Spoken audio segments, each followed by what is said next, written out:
İyi günler arkadaşlar. Kanalımıza hoş geldiniz. Bugün yine sizler için yepyeni videolarla karşınızdayım.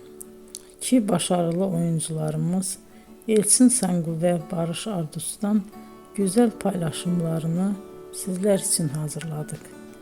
Elçin Sangu, Sevdim Alabora, Yalancı ve Mumları, Kiralık Aşk, İyi Günde Kötü Günde bu dizilerde rol almış ve herkes tarafından çok beğenilmiştir.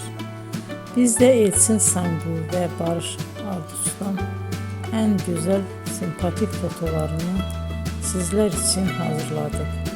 Bu karelerin devamını istiyorsanız emeğe saygı olarak kanalımıza abone olup yorum yazmayı unutmayın arkadaşlar.